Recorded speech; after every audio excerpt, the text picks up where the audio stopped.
റസൂലുള്ളാഹി തങ്ങൾ അതുകൊണ്ടാണ് പറയുന്നത് ഇദാ അഖൽത മൗജഅക ഫതവല്ല വുദൂഅക ലിസ്സലാഹ്. അതുകൊണ്ടൊരു ഉപദേശം എന്ന് പഠിച്ചു വെക്കുക, ഉറങ്ങാൻ പോകുമ്പോ വുദൂ എടുത്തിട്ടേ പോകാവൂ. റസൂലുള്ളാഹി തങ്ങൾ പറയാ സല്ലല്ലാഹു അലൈഹി വസല്ലം, ഉറങ്ങാൻ നേരമായാൽ പോയി ഒന്ന് വുദൂ എടുക്കുക. ഫതവല്ല വുദൂഅക ലിസ്സലാഹ്. മഹാന്മാർ ഇതിനെ വ്യാഖ്യാനിച്ചുകൊണ്ട് പറയാണ്, ഒരാൾ ഇശാ നിസ്കരിച്ചിട്ടാണ് ഉറങ്ങാൻ പോവാണ്. അപ്പൊ ഇശാഇന്റെ വുദൂ ഉണ്ട്, ഇനി വേറെ വുദൂ എടുക്കണോ? ഈ ഉറക്കത്തിനായിട്ടൊരു വുദൂ വേറെ എടുത്തേക്ക്. അതാണ് ഇവിടെ ശ്രേഷ്ഠത എന്ന് മഹാന്മാർ. ഉറക്കത്തിൽ ഉറങ്ങാൻ പോകുമ്പോൾ വുദൂ ഓൾറെഡി ഉണ്ട്, നിസ്കരിച്ചു വരികയാണ്. എന്നാലും ഇദാ അഖൽത മൗജഅക, ഉറങ്ങാൻ നിങ്ങൾ ഉദ്ദേശിക്കുമ്പോൾ ഒരു വുദൂ വേറെ എടുക്കണം. ഫതവല്ല വുദൂഅക ലിസ്സലാഹ്, നിസ്കരിക്കാൻ വുദൂ എടുക്കുന്ന പോലെ വുദൂ എടുത്തിട്ടാണ് നിങ്ങൾ ഉറങ്ങേണ്ടത് എന്ന് പരിശുദ്ധ റസൂൽ സ്വല്ലല്ലാഹു അലൈഹി വസല്ലം. ഉറങ്ങാനായി വലിയ ശുദ്ധിന്റെ കുളിക്കുക, വൃത്തിയാവുക. ഉറങ്ങാനായി എന്നാൽ പിന്നെ ശുദ്ധിയോടുകൂടെ ഉറങ്ങാം. ഒരാൾക്ക് വേണമെങ്കിൽ വലിയ അശുദ്ധിയുണ്ട്, സുബഹിന്റെ മുമ്പ് കുളിക്കാം, അല്ലെങ്കിൽ സുബഹി വാങ്ക് വിളിച്ചിട്ട് അല്ലാഹുവിന്റെ മുമ്പ് നിസ്കരിക്കാം, അങ്ങനെയൊക്കെ ചെയ്യാം. നോമ്പ് പോലും അങ്ങനെയാണ്. വലിയ അശുദ്ധിയുണ്ട്, അത്താഴം കഴിച്ചു, കുളിച്ചിട്ടില്ല, സുബഹി വാങ്ക് കൊടുത്തു, പിന്നെ ഭക്ഷണം കഴിക്കൂല, പക്ഷെ സുബഹി വാങ്ക് കൊടുത്തിട്ടും കുളിക്കാം, നോമ്പ് ബാത്തിലാവില്ല. പക്ഷേ സുന്നത്ത് എങ്ങനെയാ? ശുദ്ധിയോടുകൂടെ ഉറങ്ങാം. എന്തെന്നറിയോ? ആ ഉറക്കത്തിൽ മരിച്ചാൽ നമുക്ക് നല്ലൊരു മരണം കിട്ടണം. അതിനാണത്. ഇദാ അഖൽത മൗജഅക ഫതവല്ല വുദൂഅക ലിസ്സലാഹ്, നിസ്കരിക്കാൻ വുദൂ എടുക്കുന്ന പോലെ ഒരു വുദൂ, ഉറങ്ങാൻ വേണ്ടി വുദൂ എടുക്കണമെന്ന് പരിശുദ്ധ റസൂൽ സ്വല്ലല്ലാഹു അലൈഹി വസല്ലം. എന്നിട്ട് അല്ലാഹുവിനോട് പറയണം, അല്ലാഹുമ്മ ഖിനി അദാബക യൗമ തബ്അതു ഇബാദക. ഇത് ഉമ്മുന, നമ്മുടെ ഉമ്മയായ ഹഫ്സ ബീവി ഉമർ റളിയല്ലാഹു അൻഹുവിന്റെ പൊന്നാര മോൾ, ഹബീബായ നബി തങ്ങളുടെ പ്രിയപ്പെട്ട ഭാര്യ ആയിഷ ബീവി റളിയല്ലാഹു അൻഹയോട് കിടപിടിക്കുമായിരുന്ന ഹബീബിന്റെ ഭാര്യയാണ് ഹഫ്സ ബിൻത് ഉമർ. ഉമർ റളിയല്ലാഹു അൻഹുവിന്റെ മോൾ ഹഫ്സ ബീവി റളിയല്ലാഹു അൻഹ റിപ്പോർട്ട് ചെയ്യുന്ന ഹദീസാണിത്. ഹബീബായ തങ്ങൾ ഉറങ്ങുമ്പോൾ പറയും, അല്ലാഹുമ്മ ഖിനി അദാബക യൗമ തബ്അതു ഇബാദക. അല്ലാഹുവേ, നിന്റെ അദാബിൽ നിന്ന്, ശിക്ഷയിൽ നിന്ന് എന്നെ കാക്കേണമേ. നീ അടിയാറുകൾക്ക്, നിന്റെ സൃഷ്ടിജാലങ്ങൾക്ക് മുഴുവനും നാളെ പരലോകത്തേക്ക് പുനർജന്മം നൽകുമ്പോൾ നീ എനിക്ക് മാപ്പരുളേണമേ എന്ന് അല്ലാഹുവിന്റെ റസൂൽ ദുആ ഇറക്കുമായിരുന്നു. നോക്കണം, ശുദ്ധിയോടെ പോയി കിടക്കുന്നു, വലതുഭാഗത്തേക്ക് ചെരിഞ്ഞു കിടക്കുന്നു. ആ കൈ വലത് കവിളിന്റെ താഴെ വെക്കുക, എന്നിട്ട് ചെരിഞ്ഞു കിടക്കുക. ഒന്ന് പ്രാക്ടീസ് ചെയ്ത് നോക്കി. ഫസ്റ്റ് ദിവസം ചെയ്താൽ പിന്നെ റാഹത്തായിക്കോളും. ചിലപ്പോൾ ഉറക്കൊന്നും വരാതൊക്കെ തോന്നും. ചിലപ്പോൾ മലർന്ന് കിടന്ന് തന്നെ ശീലിച്ചവരാണെങ്കിൽ മലർന്ന് കിടന്ന ഭയങ്കര കൂർക്കം വലിയൊക്കെ ഉണ്ടാവും. ഒന്ന് ചെരിഞ്ഞു കിടന്ന് നോക്കി. ഇനി ഉറക്കത്തിൽ കൂർക്കം വലിക്കുകയാണെങ്കിൽ ഭാര്യ ഭർത്താവിനോട് ഒന്ന് ചെരിഞ്ഞു കിടന്നോക്കി എന്ന് പറഞ്ഞാൽ കൂർക്കം വലി നിൽക്കും. ഉറക്കത്തിൽ നമ്മൾ കേൾക്കുമല്ലോ പറഞ്ഞാൽ ചെരിഞ്ഞു കിടന്നേക്കും. ഭാര്യ കൂർക്കം വലിക്കുകയാണ്, അവരോട് നീ ഒന്ന് എന്തേക്ക് ചെരിഞ്ഞു കിടന്നേക്ക് എന്ന് പറഞ്ഞാൽ കൂർക്കം വലി കൊടുക്കും. വലിയ തടിക്കുള്ളവരാണെങ്കിൽ ക്ഷീണമൊക്കെ ഉണ്ടെങ്കിൽ നന്നായിട്ട് അല്ലേ സ്നോറിങ്, കൂർക്കം വലി ഉണ്ടാവും. അതൊക്കെ അത് മാത്രമല്ല, വലതുഭാഗം, നമ്മുടെ ഹാർട്ട് നമ്മുടെ ഇടതുഭാഗത്താണ്, നെഞ്ചിന്റെ ഇടതുഭാഗത്താണ്. ഹൃദയം പമ്പയണല്ലോ. നമ്മൾ ഉറങ്ങുന്ന കൂട്ടത്തിൽ നമ്മുടെ ഹാർട്ട് പറയണമെന്ന് ഞാനും ഹർത്താൽ തന്നെയാണ്, നിങ്ങളൊക്കെ ഉറങ്ങാൻ ഞാനും ഉറങ്ങാണെന്ന് പറഞ്ഞാൽ മരിച്ചു മനുഷ്യൻ അല്ലേ. ഹാർട്ട് പ്രവർത്തിക്കല്ലേ. ഹാർട്ടിന് പ്രവർത്തിക്കാൻ നമ്മൾക്ക് നമ്മുടെ ബ്രെയിൻ വർക്ക് ചെയ്യണമെന്നായിരുന്നെങ്കിൽ, നമ്മുടെ സ്റ്റിമുലേഷൻസ് വർക്ക് ചെയ്യണമെന്നായിരുന്നെങ്കിൽ എല്ലാ മനുഷ്യരും ഉറക്കത്തിൽ മരിച്ചേനെ. പക്ഷെ അല്ലാഹു അങ്ങനെയല്ല. ബ്രെയിൻ ഡെത്ത് നടന്നാലും ഹാർട്ട് വർക്ക് ചെയ്യുന്നുണ്ടാവുന്ന ചിലത് അങ്ങനെയാണ്. മനുഷ്യന്റെ തലച്ചോറ് ബോധമില്ലാതെ കിടക്കുകയാണ്, മനുഷ്യന്റെ ഹാർട്ട് ബീറ്റ് ചെയ്യുന്നുണ്ടാവും. ഇത് അല്ലാഹു ചെയ്ത വലിയ അത്ഭുതമല്ലേ. യുക്തിവാദികളൊന്നും ഇതിന് ആലോചിച്ചാൽ മനസ്സിലാവും. ഒരു ഹാർട്ട് അറ്റാക്ക് വന്നവർക്കും തിരിയും, ഇതൊക്കെ വെറുതെ ഉണ്ടായതാണോ? ഒന്ന് കീറി നോക്കി ഇതിന്റെ ഉള്ളിലെ സംഗതി ഒന്ന് കണ്ടാൽ മനസ്സിലായി. ഈ സാധനങ്ങളൊക്കെ ഉണ്ടാക്കണമെങ്കിൽ യാ റബ്ബ് സുബ്ഹാനക യാ റബ്ബ് ഫതബാറകല്ലാഹു അഹ്സനുൽ ഖാലിഖീൻ. അല്ലാഹ്, glory be to you, the best of creators. അല്ലാഹുവിന്റെ സൃഷ്ടിപ്പിന്റെ മനോഹാരിത മനുഷ്യ ശരീരം നോക്കിയാൽ മനസ്സിലാകുന്നതാണ്. നോക്കണം, ഹാർട്ട് എപ്പോഴും വർക്ക് ചെയ്യാൻ. ആ ഹൃദയത്തിനൊരു ഭാരം വരാണ്ടിരിക്കണമെങ്കിൽ നമ്മൾ വലതുഭാഗത്തേക്ക് ചെരിഞ്ഞടക്കണം. അപ്പൊ ഹാർട്ട് മേലെയാണ്. ഹാർട്ടിന്റെ മീതെ ഒരു ഇന്റേണൽ ഓർഗാൻസ് വന്ന് ജാമാവൂല. വളരെ മനോഹരമായിട്ട് ഹാർട്ടിന് പ്രവർത്തിക്കാൻ കഴിയും. ഹാർട്ട് അറ്റാക്കിന്റെ വിഷയങ്ങൾ വരൂല. സുബ്ഹാനല്ലാഹ്, എത്ര വലിയ സുന്നത്താണത്.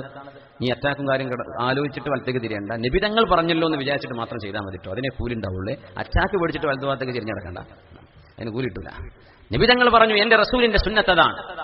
എന്നാ പിന്നെ എന്തിനാ നിങ്ങൾ പറഞ്ഞത്? ഇനിയിപ്പോ ഇത്രമുള്ളന്റെ വാല് എന്ന് പറഞ്ഞ മാതിരി ആയിപ്പോയല്ലോ എന്ന് തോന്നിപ്പോണ്ട. അത് ഞാനങ്ങ് പറഞ്ഞു പോയതാ. അതിൽ അങ്ങനെ ഒരു അത്ഭുതം കിടക്കുന്നുണ്ട്. കാരണം നിബിധങ്ങളുടെ ഏതെങ്കിലും വല്ല മുസ്ലിം സഹോദരന്മാർ കേൾക്കുന്നുണ്ടെങ്കിൽ ഒന്നുമല്ല, ഇസ്ലാമിലെ കാര്യങ്ങൾക്കൊക്കെ ഒരു സയന്റിഫിക്, ഒരു ശാസ്ത്രീയ മാനവുമുണ്ട് എന്ന് അവർക്കെങ്കിലും മനസ്സിലായിക്കോട്ടെ എന്ന് വിചാരിച്ചു പറഞ്ഞതാണ്. നമുക്കത് സുന്നത്താണ്. വലതുഭാഗത്തേക്ക് ചെരിഞ്ഞു കിടക്കുക, ഉദൂർത്തിട്ട് കിടക്കുകയാണ്. ശരീരം ശുദ്ധമാണ്. ഇനി മനസ്സ് ശുദ്ധമാക്കുകയാണ്. ഇനി ചൊല്ലുന്ന വചനം നോക്കണം. അല്ലാഹുമ്മ ഇന്നി അസ്ലംതു നഫ്സി ഇലൈക. അല്ലാഹുവേ, എന്റെ ശരീരം ഞാൻ നിന്നെ ഏൽപ്പിക്കുകയാണ്. വവജ്ജഹ്തു വജ്ഹി ഇലൈക. എന്റെ മുഖം ഞാൻ നിന്നിലേക്ക് തിരിച്ചിരിക്കുന്നു റബ്ബേ. വഫവ്വൽതു അംരി ഇലൈക, എന്റെ കാര്യം ഞാൻ നിന്നെ ഏൽപ്പിച്ചിരിക്കുന്നു റബ്ബേ. വഅൽജഅതു ളഹരി ഇലൈക, എന്റെ ശരീരഭാഗം ഞാൻ നിന്നിലേക്ക് ചേർത്ത് വെച്ചിരിക്കുന്നു. കിടക്കാൻ റഗ്ബതൻ വറഹ്ബതൻ ഇലൈക, അല്ലാഹുവേ ഞാൻ നിന്നെ പേടിച്ചുകൊണ്ടും നിന്നിൽ പ്രതീക്ഷിച്ചുകൊണ്ടുമാണ് ഈ കിടക്കുന്നത്. ലാ മൽജഅ വലാ മൻജഅ മിൻക ഇല്ലാ ഇലൈക, റബ്ബേ നിന്നിലേക്കല്ലാതെ രക്ഷപ്പെട്ടോടാൻ ഒരു വഴിയുമില്ല റബ്ബേ. ആമൻതു ബികിതാബികല്ലദീ അൻസൽത, നീ ഇറക്കിയ നിന്റെ ഖുർആനിൽ ഞാൻ വിശ്വസിച്ചു റബ്ബേ. വനബിയികല്ലദീ അർസൽത, നിന്റെ നബിയായ റസൂലിൽ ഞാൻ വിശ്വസിച്ചു നബിയേ. അല്ലാഹുവേ ഞാൻ വിശ്വസിച്ചു. വനബിയികല്ലദീ അർസൽത, അല്ലാഹുവേ നിന്റെ നബിയിൽ നിന്റെ റസൂലിൽ ഞാൻ വിശ്വസിച്ചു. ഫഇൻ മിത്ത, നബി തങ്ങൾ പറയും ഇങ്ങനെയൊക്കെ ചൊല്ലി ഒരാൾ കിടക്കുമ്പോൾ ഒന്നുകൊണ്ട് ഫഇൻ മിത്ത മിൻ ലൈലതിക, ആ രാത്രി നീ മരിക്കുകയാണെങ്കിൽ മിത്ത അലൽ ഫിത്ര, മനുഷ്യന്റെ സ്വതസിദ്ധമായ പ്രകൃതിദത്തമായ ആ സ്ഫുടമായ പ്രകൃതിയിലാണ്, ശുദ്ധമായ പ്രകൃതത്തിലാണ് നീ മരിക്കുന്നത്. ആ ഉറക്കത്തിൽ മരിക്കാതെ നേരം പുലർന്നാൽ അസ്ബഹത ഖൈറ, നീ നല്ല നിലക്കാണ് പ്രഭാതത്തിലാകുന്നത് എന്ന് പരിശുദ്ധ റസൂൽ സ്വല്ലല്ലാഹു അലൈഹി വസല്ലം. ഇത് ഉറങ്ങാൻ കിടക്കുമ്പോഴുള്ള മറ്റൊരു ദുആയാണ്. അല്ലാഹുമ്മ ഇന്നി അസ്ലംതു നഫ്സി ഇലൈക വവജ്ജഹതു വജ്ഹി ഇലൈക വഫവ്വൽതു അംരി ഇലൈക വഅൽജഅതു ളഹരി ഇലൈക റഗ്ബതൻ വറഹ്ബതൻ ഇലൈക ലാ മൽജഅ വലാ മൻജാ മിൻക ഇല്ലാ ഇലൈക ആമൻതു ബികിതാബികല്ലദീ അൻസൽത വബിനബിയികല്ലദീ അർസൽത. ഈ ഹദീസ് പറഞ്ഞു കൊടുക്കുമ്പോൾ മഹാനായ സ്വഹാബി ബറാ റളിയല്ലാഹു അൻഹു നബിയോട് പറഞ്ഞു, നബിയെ ഞാൻ ചൊല്ലുന്നത് വറസൂലികല്ലദീ അർസൽത എന്നാണ്.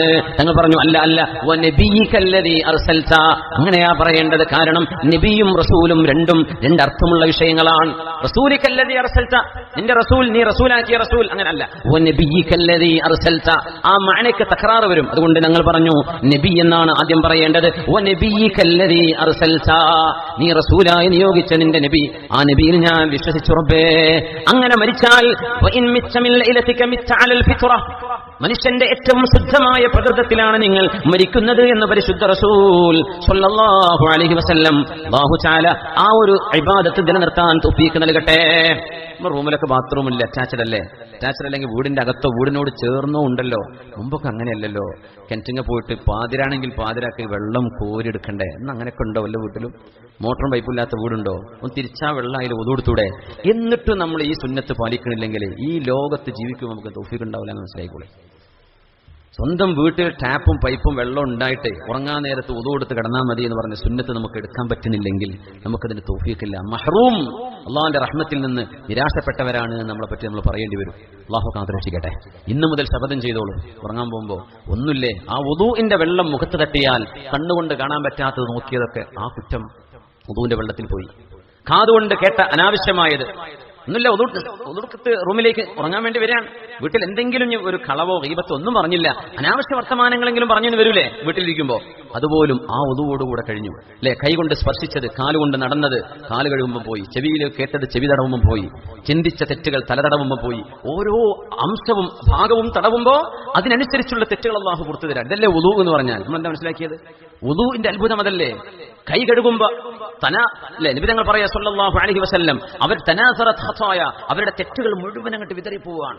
ആ വെള്ളങ്ങൾ ഒലിക്കുന്നതോടുകൂടെ പാപങ്ങൾ. അള്ളാഹുവിന്റെ റബ്ബാനിയായ ആലിമീങ്ങളാണെങ്കിൽ മനുഷ്യന്മാർ ചെയ്ത തെറ്റൊക്കെ ഒതുകൊടുക്കണ ഹൗദൊക്കെ ഉണ്ടായിരുന്നു പണ്ടല്ലേ. അതൊക്കെ നോക്കിയാലേ ഓരോരുത്തരും ചെയ്ത തെറ്റുകളുടെ വൈറസുകൾ ഇങ്ങനെ പറക്കണത് കളിക്കണത് റബ്ബാനിയായ ആളുകൾക്ക് നോക്കിയാൽ കാണുമായിരുന്നു. സുബ്ഹാനല്ലാഹ്, ദാ പോണ് കണ്ടോ, സിന ചെയ്തോന്റെ വെള്ളാണ് അവന്റെ ആ ഉദുവിന്റെ മുഖത്തെ താടി വെള്ളാണ് വരുന്നത്. കണ്ടോ, അനാവശ്യം കണ്ടവന്റെ കണ്ണിലൂടെ ഒലിച്ചു വന്ന വെള്ളാണ് ആ കണ്ടില്ലേ, ദിന്നവന്റേതാണ്. സുബ്ഹാനല്ലാഹ്, ബസീറത്തുള്ള ആളുകൾക്ക് അത് നോക്കിയാൽ കാണും. സുബ്ഹാനല്ലാഹ്, ഓരോ തെറ്റുകളും മാപ്പ് ചെയ്യപ്പെടുകയാണ് ഉദു കൊടുത്താൽ. നമുക്കത് ചെയ്തുകൂടെ? ഇതൊക്കെ വലിയ പ്രയാസമുണ്ടോ? ഇപ്പൊ ചൂടത്തൊക്കെ ഇരിക്കുമ്പോൾ എന്തായാലും നനയുമ്പോൾ സുഖം തന്നെയല്ലേ ആ ഉദുവിന്റെ ഒരു റാഹത്ത്. അങ്ങനെ മരിച്ചാൽ മിച്ചഅലൽ ഫിത്ര, ഈ ദുആവും പഠിച്ചു വെക്കുക. നേരത്തെ പറഞ്ഞ ദുആ പിന്നെ ഓർമ്മയുണ്ടോ? അൽഹംദുലില്ലാഹില്ലദീ റദ്ദ അലയ്യ റൂഹി വഅഫാനി ഫീ ജസദി വഅദിന ലീ ബിദിക്രിഹി അഷ്ഹദു അന്നല്ലാഹ യുഹ്യിൽ മൗതാ വഹുവ അലാ കുല്ലി ഷൈഇൻ ഖദീർ. അത് എഴുന്നേൽക്കുമ്പോൾ ഉറങ്ങുമ്പോൾ ഈ ദിക്ർ, അല്ലാഹുമ്മ ഇന്നി അസ്ലംതു നഫ്സി ഇലൈക വവജ്ജഹതു വജ്ഹി ഇലൈക വഫവ്വൽതു അംരി ഇലൈക വഅൽജഅതു ളഹരി ഇലൈക റഗ്ബതൻ വറഹ്ബതൻ ഇലൈക ലാ മൽജഅ വലാ മൻജാ മിൻക ഇല്ലാ ഇലൈക ആമൻതു ബികിതാബികല്ലദീ അൻസൽത വബിനബിയികല്ലദീ അർസൽത. ഇത് പറഞ്ഞാൽ പിന്നെ വർത്താനൊന്നും പറയണ്ട. ഗ്യാസ് ഓഫ് ആക്കിക്കണോ അതൊന്നും പറയുന്നത് കാക്കന് മുമ്പ് പറഞ്ഞോളി. ഉറങ്ങാൻ നേരത്തെ ഒക്കെ നേരത്തെ പറഞ്ഞിട്ട് ഇതൊക്കെ ചൊല്ലിയിട്ടുണ്ട് കിടക്കാം. സുബ്ഹാനല്ലാഹ്, എന്താ റാഹത്തായിരിക്കും. അപ്പോഴേ നിങ്ങൾ കുറ്റിട്ട് മറന്നിക്കണോ? അപ്പൊ പെണ്ണുങ്ങൾ പറയും നിങ്ങൾ പോയി നോക്കിയപ്പോൾ ഈ പോയി നോക്ക്, ഇതൊന്നും ദിക്ർ ചൊല്ലിയിട്ട് പറയണ്ട, അതൊക്കെ അതിന് ശേഷം പറഞ്ഞാൽ പിന്നെ ഒന്നും കൂടെ ദിക്റിനെ മടക്കുക. എന്നിട്ട് അവസാനം പറയുന്നത് ഈ ദിക്റായിട്ടാണ് മുണ്ടാണ്ട് ഉറങ്ങിക്കൂടെ. എന്ത് റാഹത്തായിരിക്കും. അങ്ങനെ അങ്ങ് മരിച്ചാൽ ആ മുഖം എന്തൊരു തിളക്കണ്ടാവും. മനുഷ്യന്മാർ പറയില്ലേ, എന്ത് റാഹത്തുള്ള മയ്യത്ത് കേട്ടോ. ജീവിച്ചിരിക്കുന്ന കാലത്ത് ആ ഉമ്മാക്ക് അത്ര ചെറുപ്പൊന്നും ഇല്ലായിരുന്നു, മരിച്ചു കിടക്കുമ്പോ കണ്ടോ എന്തൊരു തിളക്കുള്ള മുഖം, ആ ഉപ്പാന്റെ മുഖം കണ്ടോ എന്തൊരു ചുറുക്ക്, എന്തൊരു വെളിച്ചം. അത് ഈമാനിന്റെ വെളിച്ചമാണ്. അതൊക്കെ കിട്ടണമെങ്കിൽ കുറച്ച് അധ്വാനിക്കണം. അല്ലാഹു നമുക്ക് തൗഫീഖ് നൽകട്ടെ. അതുകൊണ്ടൊരു പുനർവിചാരണ അല്ലെങ്കിൽ ഒരു ആത്മവിചിന്തനം അനിവാര്യമായ നേരമാണ്, അനിവാര്യമാണ് ചില വീണ്ടും വിചാരങ്ങൾ എന്നതാണ് നമ്മുടെ വിഷയം. ഈ ചിന്തകൾ നമ്മിൽ ഉണ്ടായിക്കഴിഞ്ഞാൽ അതിൽ ഒന്നാമത്തേത് നമ്മൾ പശ്ചാത്തപിച്ച് മടങ്ങാൻ തയ്യാറാവും. അല്ലാഹുവിലേക്ക് വളരെ പെട്ടെന്ന് നമ്മൾ പശ്ചാത്തപിച്ച് മടങ്ങും.